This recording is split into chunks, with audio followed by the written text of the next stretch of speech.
Good evening friends, आप सबों का हमारे चैनल एके ट्यूटोरियल्स में स्वागत है।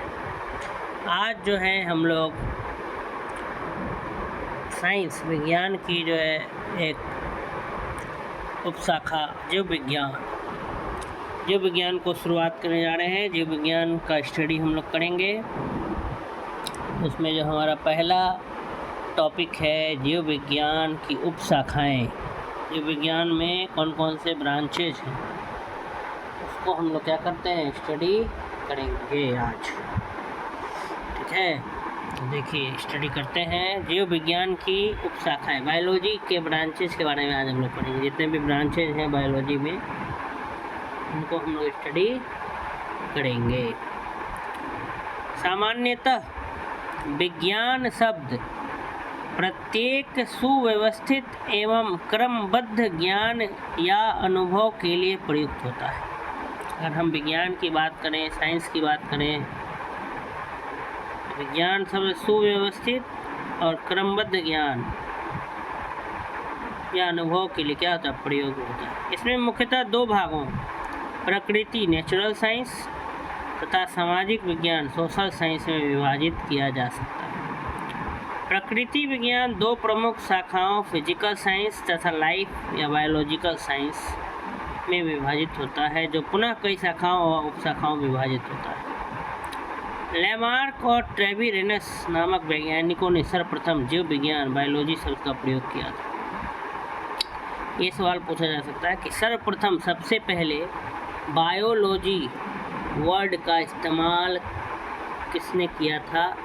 तो लैमार्क और ट्रेविरेनस नामक वैज्ञानिकों ने सर्वप्रथम जीव विज्ञान बायोलॉजी शब्द का क्या किया था, प्रयोग किया था। लैमार्क तथा ट्रेविरेनस नामक वैज्ञानिकों ने सर्वप्रथम जीव विज्ञान बायोलॉजी शब्द का क्या किया था, प्रयोग किया था।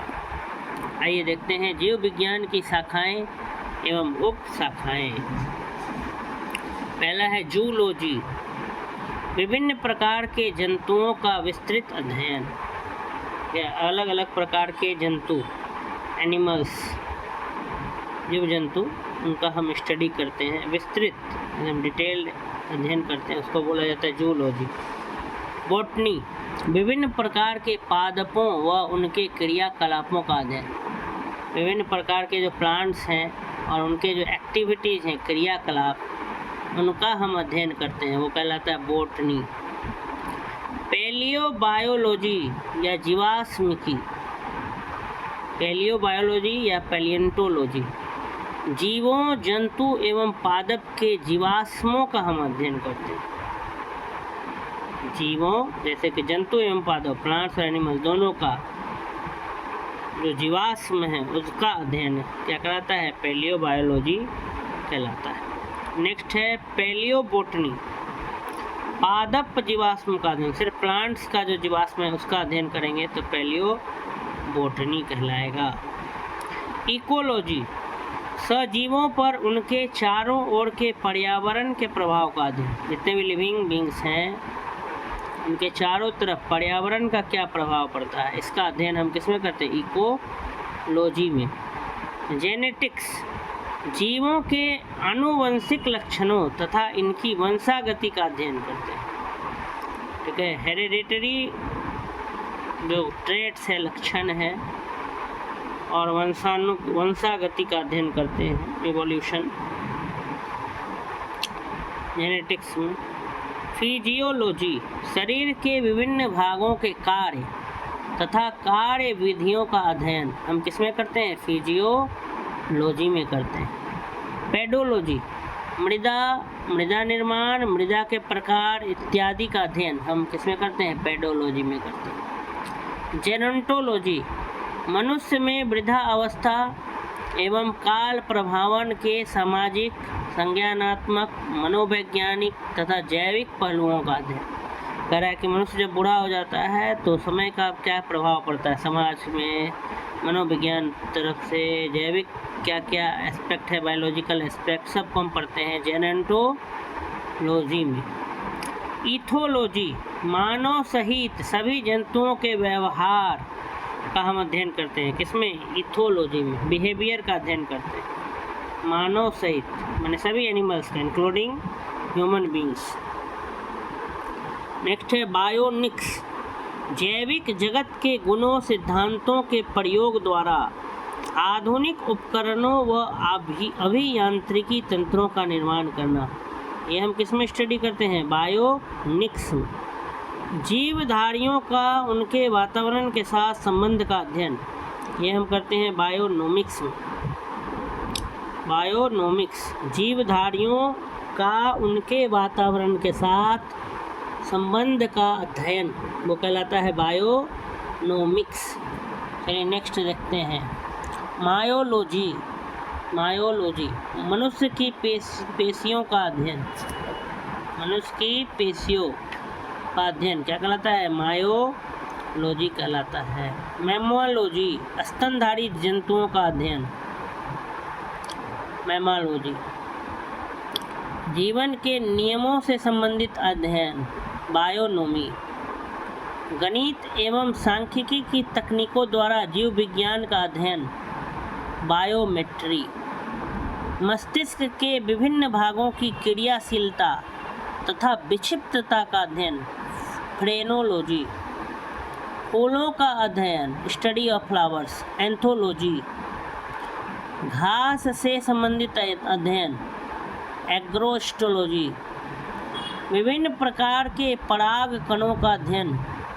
पैलिनोलॉजी, कैंसर व संबंधित ट्यूमर का अध्ययन। ऑन्कोलॉजी, शारीरिक विकास में आने वाली असमानताओं का अध्ययन।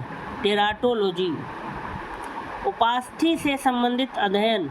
कॉन्ड्रोलॉजी, अस्थियों का अध्ययन। ऑस्टियोलॉजी, रुधिर सीरम का वैज्ञानिक अध्ययन। सेरोलॉजी, रुधिर का अध्ययन। हेमेटोलॉजी, तंत्रिका तंत्र से संबंधित अध्ययन। न्यूरोलॉजी, एक चिकित्सीय प्रक्रिया जिसमें किरणों की सहायता से गुर्दे, पित्ताशय, मूत्राशय की थैली में स्थित पथरी को तोड़कर मरीज का इलाज किया जाता है। लिथोट्रिप्सी,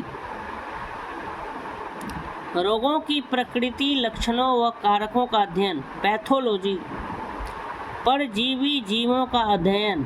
पैरासाइटोलॉजी, विषाणुओं वायरस का अध्ययन। वायरोलॉजी, जीवाणुओं का अध्ययन। बैक्टीरियोलॉजी, कीटों का अध्ययन। इंटोमोलॉजी, चींटियों का अध्ययन।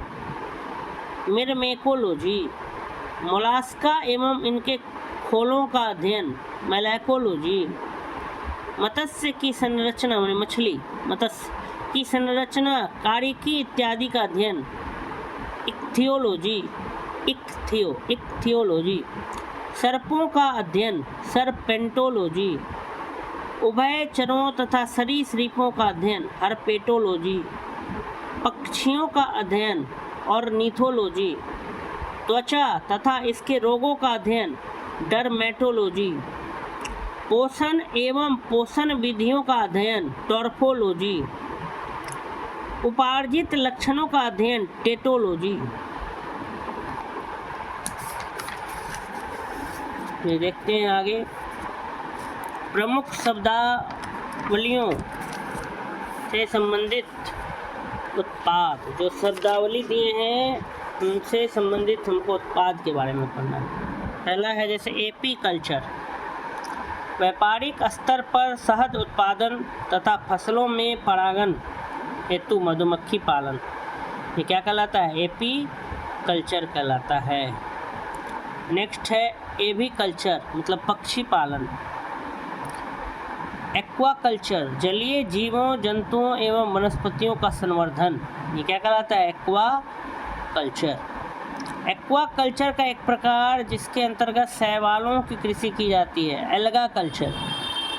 मत्स्य मछली पालन, पिसी कल्चर। फसल संवर्धन, पशुपालन तथा कृषि से संबंधित विज्ञान, एग्रीकल्चर। कच्चे रेशम के उत्पादन हेतु रेशम कीट का पालन, सेरीकल्चर। वन संवर्धन, सिल्वी कल्चर। स्पंज संवर्धन, स्पॉन्जी कल्चर। फूलों की खेती या पुष्प कृषि, फ्लोरिकल्चर। सब्जियों की कृषि ओलेरी कल्चर, फूलों फलों तथा सब्जियों व मसालों की खेती हॉर्टिकल्चर, फलों की कृषि पोमोलॉजी, फसलों की खेती एग्रोनोमी, कृषि उत्पादन में वृद्धि हेतु केंचुआ का पालन वर्मी कल्चर, व्यापार हेतु सीपों ऑयस्टर्स में कृत्रिम प्रजनन ऑस्टिकल्चर, जैतून ऑलिव्स का उत्पादन संरक्षण तथा व्यापार ओलीकल्चर, घोंघे का संवर्धन हेलीकल्चर, अंगूर उत्पादन विटिकल्चर, मानव उपभोग हेतु समुद्री जीवों का संवर्धन मेरीकल्चर, शहतूत की खेती मोरीकल्चर, एरोपोनिक्स या एरोकल्चर क्या कहलाता है, मृदा विहीन मिट्टी के विहीन पादप संवर्धन, ये देखिए हाइड्रोपोनिक प्रणाली द्वारा फोटो दिया है, मिट्टी के बिना जो है पौधा उगाना, पौधों का संरक्षण करना। फिर खट्टे फलों व फल उत्पादों का संवर्धन सिट्रीकल्चर, सब्जियों एवं पौधों की कृषि मुख्यतः जड़ वाले फसलों की कृषि जिनमें कायिक प्रवर्धन होता है वेजिकल्चर। तो ये सब अलग अलग हमारा टर्म्स था जिसको हमने पढ़ा। आइए कुछ ऑब्जेक्टिव्स भी डिस्कस कर लेते हैं। जंतु विज्ञान जूलॉजी अध्ययन करता है ए केवल जीवित जानवरों का, बी केवल जीवित वनस्पति का, सी जीवित व मृत जानवरों दोनों का, डी जीवित व मृत वनस्पति दोनों का। तो इसका सही उत्तर हो जाएगा एक का सी, जीवित व मृत जानवर दोनों का। जंतु विज्ञान जूलॉजी के अंतर्गत जीवित एवं मृत जानवरों का विस्तृत अध्ययन किया जाता है। जंतु विज्ञान जीव विज्ञान बायोलॉजी की एक प्रमुख शाखा है, ब्रांच है, जिसके जनक अरस्तु एरिस्टोटल माने जाते हैं। नेक्स्ट है सूची 1 का सूची 2 से सुमेल कीजिए और सूचियों के नीचे दिए गए कूट का प्रयोग करते हुए सही उत्तर का चयन कीजिए। सूची 1 में दिया है ए पक्षी, बी वंशागति, सी पर्यावरण, डी जीवात्मा। उधर दिया है पैलियोबायोलॉजी, इकोलॉजी, ऑर्निथोलॉजी, जेनेटिक्स। तो पक्षी वाला का होगा ऑर्निथोलॉजी।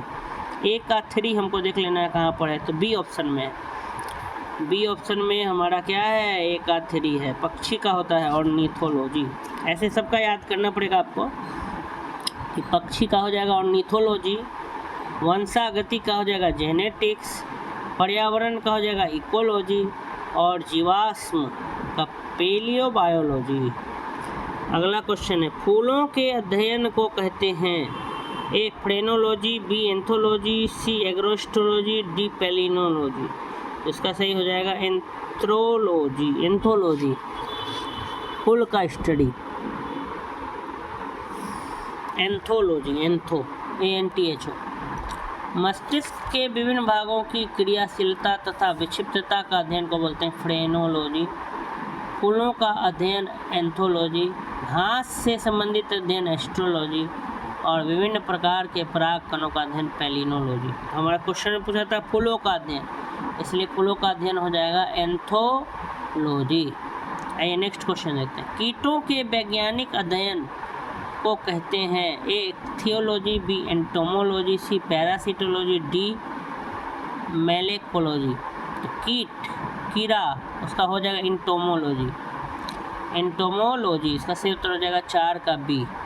बाकी सब देखिए क्या है, थियोलॉजी मतलब मत्स्य की संरचना, मछली, बारीकी, मैकेनिज्म इत्यादि का अध्ययन। एंटोमोलॉजी है कीटों का वैज्ञानिक अध्ययन। पैरासाइटोलॉजी है परजीवी जीवों का अध्ययन। मैलेकोलॉजी है मोलस्का एवं इनके खोलों, सेल्स का अध्ययन।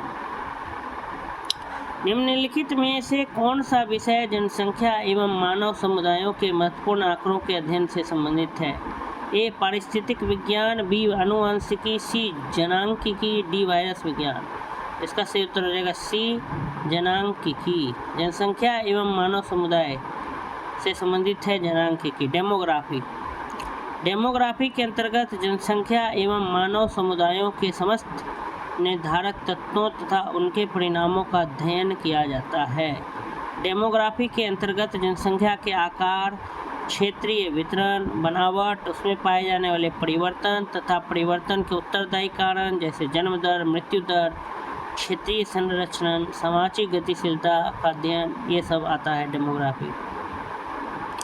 विभिन्न संस्कृतियों के वैज्ञानिक विवरण के तुलनात्मक अध्ययन को ethnology, ethnography, ethology, ethics.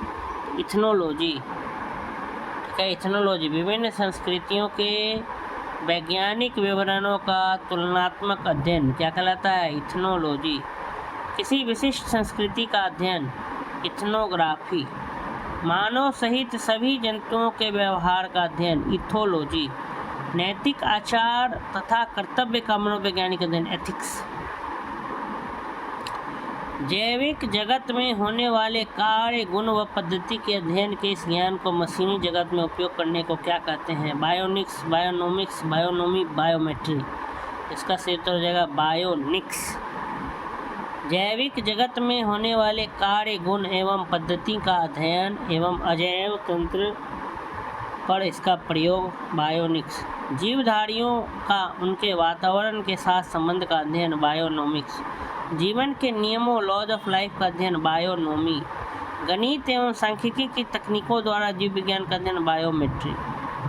Next है, पैलियो वनस्पति के अंतर्गत अध्ययन करते हैं जंतु जीवाश्म का, शैवाल का, फफूंदी का, या फिर इनमें से कोई नहीं। इसका सही उत्तर हो जाएगा इनमें से कोई नहीं।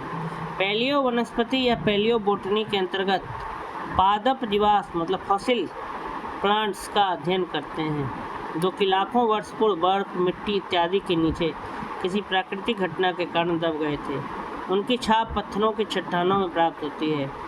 जीवाश्मों मतलब फॉसिल फ्यूल से जैव विकास के वास्तविक ठोस प्रमाण मिलते हैं। प्रोफेसर बिरबल साहनी को भारतीय जीवाश्म वनस्पति विज्ञान का जनक कहा गया है। फादर ऑफ इंडियन पैलियोबोटनी, ये किसको कहा गया है? प्रोफेसर बिरबल साहनी। अगला सवाल, रेशम कीट का पालन को कहते हैं एपीकल्चर, हॉर्टिकल्चर, सेरीकल्चर, फ्लोरीकल्चर। तो सिल्क वर्म की जो खेती होती है उसको सेरीकल्चर कहते हैं। रेशम कीट माने सिल्क वर्म।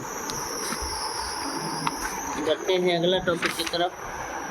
अगला वही चीज़ को एक्सप्लेन किया है कि एपीकल्चर होता है आपका व्यापारिक स्तर पर शहद उत्पादन, ठीक है, तथा फसलों में परागण हेतु मधुमक्खी पालन। हॉर्टिकल्चर आपका होता है पुष्प एवं फल देने वाले पौधों का अध्ययन। सेरीकल्चर होता है कच्चे रेशम के उत्पादन हेतु रेशम कीट का पालन। फ्लोरीकल्चर होता है सजावट के लिए काम आने वाले फूलों का अध्ययन। अगला है क्वेश्चन, मधुमक्खी का उपयोग किया जाता है सेरीकल्चर में, टिश्यू कल्चर में, एपीकल्चर में, पीसीकल्चर में। तो सेरीकल्चर सिल्क वर्म, ठीक है, एपीकल्चर होगा हनी के लिए मधुमक्खी, एपीकल्चर। 10 का हो जाएगा सी। 11 नंबर है, निम्नलिखित में कौन सा एक सही सुमेलित नहीं है? फूलों की खेती फ्लोरिकल्चर, फसलों की खेती एग्रोनॉमी, सब्जियों की खेती हॉर्टिकल्चर, फलों की खेती पोमोलॉजी। तो सब्जियों की खेती गलत दिया है, हॉर्टिकल्चर नहीं होता है। बागवानी को बोला जाता है हॉर्टिकल्चर, जो कृषि की एक विशेष पद्धति है। सब्जियों की कृषि को ओलेरीकल्चर कहते हैं। बागवानी कृषि की एक विशेष पद्धति है। इसके तहत फलों की कृषि पोमोलॉजी, सब्जियों की कृषि ओलेरीकल्चर तथा फूलों की कृषि फ्लोरीकल्चर आती है। सब्जी के लिए काम आने वाले पौधों के अध्ययन को कहते हैं फ्लोरीकल्चर, पोमोलॉजी, हॉर्टिकल्चर, ओलेरीकल्चर। इसका सही उत्तर हो जाएगा ओलेरीकल्चर। निम्नलिखित जुगमों में कौन सुमेलित नहीं है? एपीकल्चर शहद की मक्खी, सेरीकल्चर सिल्कवर्म, पीसीकल्चर लाख का कीड़ा, हॉर्टिकल्चर फूल। लगभग सब सही है। पीसीकल्चर मछली का होता है, मछली पालन से संबंधित है, इसलिए सी क्या है गलत। कौन सा सुमेलित नहीं है पूछा। निम्नलिखित में से कौन सी जोड़ी सुमेलित है? लेक्सिकोग्राफी शब्दकोश का संकलन, फाइलोलॉजी डाक टिकटों का संग्रह, इंटोमोलॉजी मानव शरीर का अध्ययन और आइकोनोग्राफी कीट पतंगों का अध्ययन। इसका सही उत्तर शब्दकोश का संकलन। लेक्सिकोग्राफी शब्दकोश का संकलन या फिलोलॉजी भाषा की संरचना एवं विकास का अध्ययन, एंटोमोलॉजी कीटों का अध्ययन, आइकोनोग्राफी प्रतिमाओं चित्रकला का अध्ययन। लेक्सिकोग्राफी का संबंध है मानव शरीर, ए मानव शरीर की संरचना से, बी शब्दकोश के संयोजन से, सी गुप्त लिखावट से, या डी चित्र और मॉडल के द्वारा पढ़ने से। तो लेक्सिकोग्राफी का संबंध हमारा बी है, शब्दकोश के संयोजन से। विटीकल्चर के द्वारा निम्नलिखित में से कौन एक उत्पादित होता है? सिल्क, केंचुए, शहद, अंगूर। तो अंगूर की खेती होती है विटीकल्चर। वर्मी कल्चर में प्रयुक्त वर्म होता है tape worm, silk worm, thread worm, earthworm. तो वर्मी कल्चर में अर्थवर्म होता है, केंचुआ होता है। वर्मी कंपोस्ट के वर्मी कल्चर या केंचुआ पालन भी कहते हैं। केंचुए अर्थवर्म्स के मल से तैयार खाद ही वर्मी कंपोस्ट कहलाती है। कीट संवर्धन क्या है? कीटों की वृद्धि करने का विज्ञान, जंतुओं के अध्ययन करने का विज्ञान, मछलियों के अध्ययन करने का विज्ञान या कीटों को मारने का विज्ञान। तो कीटों की वृद्धि करने का विज्ञान है कीट संवर्धन। नेक्स्ट क्वेश्चन है जेनेटिक्स। जेनेटिक्स निम्न में से किसका अध्ययन है? जेनेटिक्स जो है निम्न में से किसका अध्ययन है? जेनेटिक्स निम्न में से किसका अध्ययन है? मंडल का नियम, जैव विकास, डीएनए संरचना या आनुवंशिकता और विचलन। तो इसका सही उत्तर हो जाएगा हेरेडिटी एंड इवोल्यूशन। जेनेटिक्स या आनुवंशिकी जीव विज्ञान की वह शाखा है जिसके अंतर्गत जीवधारियों के आनुवंशिक लक्षण तथा इनकी वंशागति, वेरिएशन, विचरण ये सब का अध्ययन किया जाता है। जेरोंटोलॉजी निम्नलिखित में किसके अध्ययन से संबंधित है? शिशु, महिलाएं, त्वचा की बीमारी, वृद्ध। तो वृद्ध। जेरोंटोलॉजी जीव विज्ञान की एक उपशाखा है जिसका संबंध वृद्ध व्यक्तियों से है। वृद्धा अवस्था में मांसपेशियां शिथिल हो जाती हैं तथा शरीर के अंग भी युवा अवस्था की तरह कार्य नहीं कर पाते हैं। आज के वैज्ञानिक इस बात का पता लगाने की कोशिश कर रहे हैं कि मनुष्य में बुढ़ापा या जीर्णता लाने के लिए शरीर के कौन कौन से क्रियात्मक परिवर्तन उत्तरदायी। तो जेरोंटोलॉजी जो है वो वृद्ध से संबंधित है। वृद्धावस्था एवं काल प्रभावन के विषय में ज्ञान प्राप्त करने की विधा को कहते हैं ऑन्कोलॉजी, जेरोंटोलॉजी, टेस्टोलॉजी, आर्थ्रोनिथोलॉजी। इसका सही उत्तर हो जाएगा जेरोंटोलॉजी। जीर्ण वृद्ध होने की प्रक्रिया के अध्ययन को कहते हैं जेरोंटोलॉजी। पेडोलॉजी निम्न वैज्ञानिक अध्ययन से तो मिट्टी से संबंधित है। पेडोलॉजी के अंतर्गत मृदा निर्माण, फॉर्मेशन ऑफ सॉइल, मृदा के प्रकार इत्यादि का अध्ययन करते हैं। पेडोलॉजी मिट्टी का अध्ययन। नेक्स्ट है अस्थियों का अध्ययन, हड्डी का अध्ययन, ऑस्टियोलॉजी। अस्थियों या हड्डियों, बोन्स का अध्ययन, ऑस्टियोलॉजी। पर्वतों का अध्ययन, ओरोलॉजी। रुधिर सीरम का वैज्ञानिक अध्ययन, सेरोलॉजी। और पृथ्वी की आंतरिक संरचना तथा उसमें पाए जाने वाले पदार्थों का अध्ययन, जेरोलॉजी। इसका सही उत्तर हो जाएगा ए, ऑस्टियोलॉजी। अस्थियों, अस्थि माने हड्डी, हड्डी का अध्ययन इसमें करते हैं हम, ऑस्टियोलॉजी में करते हैं। नेक्स्ट है हमारा हड्डियों की पढ़ाई विज्ञान की किस शाखा के अंतर्गत होती है? तो ऑस्टियोलॉजी। सर्पों के विषय में जानकारी प्राप्त करना, सर्पेंटोलॉजी। ऑर्निथोलॉजी पक्षी का होता है। हर्पेटोलॉजी जो है उसमें उभयचर, मतलब वो क्या बोलते हैं उसको, ज़मीन पे भी रह सकता है, पानी में भी रह सकता है, सरीसृप, ये सब का अध्ययन किया जाता है हर्पेटोलॉजी में। निम्न में बेमेल को ज्ञात कीजिए, फिजियोलॉजी, साइकोलॉजी, पैथोलॉजी, बैक्टीरियोलॉजी। तो बी हो जाएगा। फिजियोलॉजी, पैथोलॉजी, बैक्टीरियोलॉजी ये सब जीव विज्ञान से है, जबकि साइकोलॉजी जो है मनोविज्ञान से। हाइड्रोपोनिक्स क्या है? मृदा विहीन पादप संवर्धन, पादप में कलम लगाना, सब्जियों का अध्ययन, जल संरक्षण। तो मृदा विहीन पादप संवर्धन ये क्या कहलाता है? हाइड्रोपोनिक्स। हाइड्रोपोनिक्स एक ऐसी प्रक्रिया है जिसमें खनिज पोषक तत्वों के विलयन के प्रयोग द्वारा जल में पौधों को उगाया जाता है। यह पौधों के उगाने की ऐसी विधि है जिसमें भूमि में पौधे नहीं उगाए जाते हैं। तो इस प्रकार से ये वीडियो जो हमारा था बायोलॉजी का जो पहला वीडियो था, जिसमें हम लोग क्या किए, अलग अलग बिंदुओं को पढ़े। तो धन्यवाद।